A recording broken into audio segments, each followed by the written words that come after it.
Sir అనేక స్వచ్ఛంద సంస్థలు కూడా ఈ చెవిటిమ్ముగా బదిలీల కోసం సహాయ కార్యక్రమాలు చేస్తూ ఉన్నాయి సార్. మా రాజమండ్రిలోనే ప్రభుత్వ పాఠశాల కంటే కూడా ఇందిరా ప్రియదర్శిని పలుకులు లాంటి స్కూల్స్ చాలా చక్కగా చేస్తున్నారు సార్.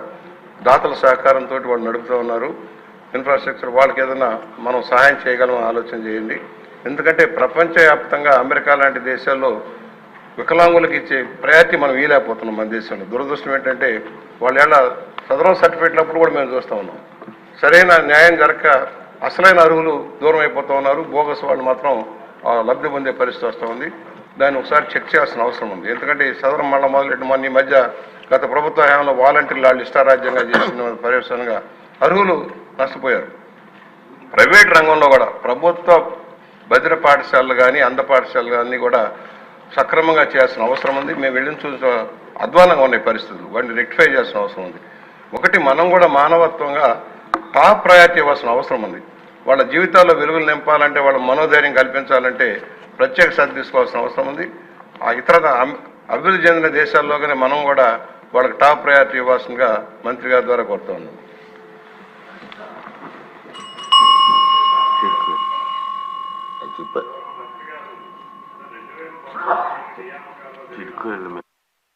ప్రత్యేక అవసరాలు గల పిల్లల్ని నేను పాదయాత్రలో కూడా కలుసుకోవడం జరిగింది. వాళ్ళ తల్లిదండ్రులు ప్రత్యేకంగా రాయలసీమలో ఎక్కువ ఉన్నారు. వాళ్ళ తల్లిదండ్రుల పిల్లలు తీసుకొచ్చి చూపిస్తాం జరిగింది. ఆదుకోవాలని కూడా ఆనాడు కోరటం జరిగింది. రాష్ట్రంలో 679 భవిత సెంటర్లు అనేవి ఉన్నాయి అధ్యక్ష. 6 నుంచి 14 సంవత్సరాల వయసు కలిగిన పిల్లల్ని ఇక్కడ ఈ సెంటర్కి తీసుకెళ్తాం జరుగుతుంది. ప్రత్యేకంగా ట్రాన్స్పోర్ట్ అలవెన్స్ ఇస్తాం, ఎస్కాట్ అలవెన్స్ ఇస్తున్నాం. గర్ల్ చైల్డ్కి ప్రత్యేకంగా అదనంగా స్టైపెండ్ ఇస్తాం.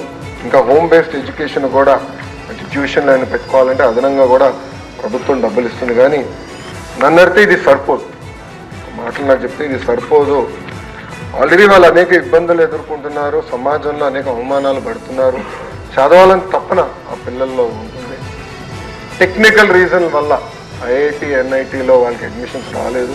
దానికి మేము ఎతికి 1992 ఒక ప్రత్యేక జియో ఉంటే అది కోట్ చేసి యుద్ధ ప్రాతిపదికంగా జియో ఇస్తే సుమారుగా 45 మంది పిల్లలు ఈరోజు ఐఐటి ఎన్ఐటికి వెళ్ళారు.